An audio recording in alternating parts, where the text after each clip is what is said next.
Hello student आज की class में हम डिस्कस करेंगे very important topic Gauss's theorem. ये बोर्ड का बहुत ही इंपॉर्टेंट टॉपिक है। तो क्या है इसके गॉसेस थ्योरम क्या है, इसकी क्या की पॉइंट्स है और कौन कौन से इंपॉर्टेंट एप्लीकेशन है, ये सारे हम लोग गॉसेस थ्योरम में डिस्कस करेंगे। तो आज हम लोग डिस्कस करेंगे गॉसेस थ्योरम क्या है और इसके इंपॉर्टेंट की पॉइंट्स क्या है। देखिए पहले गॉसेस थ्योरम क्या कहता है कि पहले हम लोग इस स्टेटमेंट को समझ लेते हैं कि इसका स्टेटमेंट कहता है surface integral of electric field over the closed surface, है ना, surface should be closed over the closed surface in vacuum is equal to 1 upon epsilon naught times the total charge inside the Gaussian surface या closed surface। ठीक है, अब one by one इस point को समझिए। क्या है ये? अगर हम इस स्टेटमेंट को इससे कोरिलेट करें तो देखिए कैसे पता चले, क्या हमें इंफॉर्मेशन मिलती है। सरफेस इंटीग्रल, तो सरफेस के लिए डीएस यूज हुआ है, तो surface integral of electric field over the closed surface, closed के लिए सर्किल यूज हुआ है, तो over the closed surface is equal to 1 upon epsilon naught times the total charge inside the closed surface. ठीक है, अब याद होगा स्टूडेंट कि ये जो फॉर्मूला मैंने बताया था आपको, ये टोटल फ्लक्स का फॉर्मूला था, यानी आपको ये जो है टोटल फ्लक्स को रिप्रेजेंट करता है।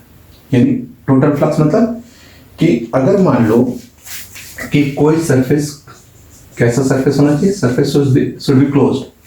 अगर कोई सरफेस क्लोज्ड है, जैसे हमारा रूम है तो वो क्लोज्ड है, जैसे कोई स्फेरिकल सरफेस है तो वो क्लोज्ड है, तो अगर उस सरफेस के अंदर टोटल चार्ज क्यू है तो कहता है कि इससे जो टोटल फ्लक्स पास करेगी, ये टोटल फ्लक्स फाई से इंडिकेट कर रहे हैं हम लोग, ये total flux 1 upon epsilon naught times the total charge inside the Gaussian surface, यानी इस सरफेस के अंदर जो टोटल चार्ज होगा उसका 1 अपॉन एप्सिलॉन नॉट टाइम्स होगा टोटल फ्लक्स।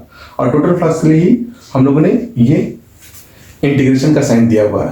तो इस स्टेटमेंट को आप इस तरह से भी यूज कर सकते हैं, इस तरह से याद कर सकते हैं। ठीक है, तो ये हुआ what is the Gauss's theorem. कहता है कि किसी क्लोज्ड सरफेस के अंदर टोटल चार्ज अगर Q है तो उससे जो टोटल फ्लक्स पास करेगी फाई, वो 1 upon epsilon naught times the total charge होगा। इसी टोटल फ्लक्स के लिए हम लोगों ने ये टेक्निकल टर्म यूज किया हुआ है, surface integral of electric field over the closed surface in vacuum, vacuum के लिए epsilon naught is equal to 1 upon epsilon naught times the total charge. Right, तो ये आपका गॉसेस थ्योरम है। अब हम लोग देखते हैं कि ये जो गॉसेस थ्योरम है इसके की पॉइंट्स क्या क्या है। तो ये बहुत इंपॉर्टेंट है इसका की पॉइंट। तो देखिए की पॉइंट्स क्या क्या है हमारा। गॉसेस थ्योरम बेसिकली आपको टोटल फ्लक्स की बात करता है कि टोटल फ्लक्स, और वो भी सरफेस क्लोज्ड होना चाहिए।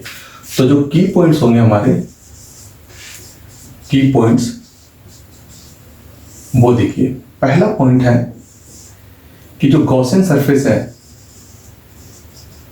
गॉसियन सरफेस वो कैसा होना चाहिए, क्लोज्ड एंड इमेजिनरी, यानी क्लोज्ड के साथ साथ इमेजिनरी भी होनी चाहिए। Closed end imaginary, Gaussian surface should be use कर लो टर्म, है ना, should be closed end imaginary, यानी जब भी गॉसियन सरफेस को दिखाओ तो इस तरह से डॉट डॉट से लाइन से दिखा दो, है ना, तो ये गॉसियन सरफेस है और इसके अंदर कोई चार्ज है, तो क्लोज्ड एंड इमेजिनरी। दूसरा पॉइंट क्या है, ये जो टोटल फ्लक्स है, total flux is not depends on the shape and size of the Gaussian surface। GS means Gaussian surface। ये बहुत इंपॉर्टेंट पॉइंट है। क्या कह रहा है कि जो टोटल फ्लक्स आपका है ना, ये जो टोटल फ्लक्स है वो ना तो शेप के ऊपर डिपेंड करेगा कि किस तरह का शेप है। जैसे मान लो कि एक शेप आपके पास ये है, ये भी क्लोज्ड है, और एक शेप आपके पास ये है, ठीक है। अगर इसके अंदर चार्ज क्यू है, इसके अंदर चार्ज क्यू है, तो इसका फ्लक्स होगा क्यू अपॉन एप्सिलॉन नॉट, इसका भी फ्लक्स होगा क्यू अपॉन एप्सिलॉन नॉट, ठीक है। तो ये शेप के ऊपर डिपेंड नहीं करता है। साथ ही साथ एक और क्या बोला, साइज के ऊपर भी डिपेंड नहीं करता। अगर मान लो एक साइज हमारे पास ये है लाइक दिस, ठीक है, इसके अंदर चार्ज ये है, तो यहां पर भी कह रहा है कि जो फ्लक्स होगा वो क्यू अपॉन एप्सिलॉन नॉट ही होगा। तो ना तो शेप के ऊपर डिपेंड किया और ना ही साइज के ऊपर डिपेंड किया, ठीक है। तो ये थोड़ा ध्यान रखिएगा कि शेप एंड साइज पर डिपेंड नहीं करता है। तो अगर मान लो पेपर में आता है कि कोई स्फीयर है, उसका रेडियस डबल कर दिया जाए तो फ्लक्स पर क्या इफेक्ट आएगा, तो आप कहोगे नो इफेक्ट, ठीक है। तो this the second point, that's a very important point. Third point देखिए क्या है। Third point,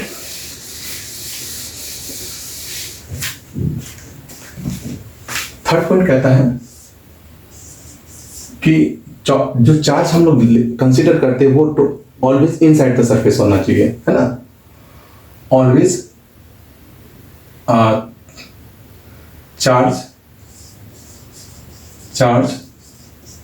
always taken inside the surface, inside the surface. बाहर के हम चार्ज को कंसीडर नहीं करते हैं, ठीक है, इनसाइड द सरफेस। मान लो कि जैसे मान लो ये एक सरफेस है, यहाँ पर Q1 चार्ज है, ये Q2 चार्ज है ना, और यहाँ पर बाहर में Q3 चार्ज है। तो जब हम फ्लक्स की बात करेंगे तो Q1 ले लेंगे, Q2 ले लेंगे, टोटल चार्ज हो जाएगा, और एप्सिलॉन नॉट इसे हम लोग कंसीडर नहीं करेंगे, बाहर वाले चार्ज को नहीं ले जाती है, ठीक है। तो ये भी पॉइंट ध्यान में रखिएगा। इस टॉपिक के ऊपर भी पेपर में क्वेश्चन आया हुआ है, यानी ये पॉइंट। उसके बाद कहता है कि अगर मान लो if there is a dielectric medium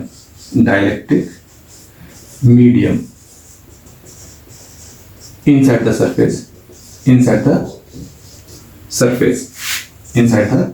Gaussian surface, then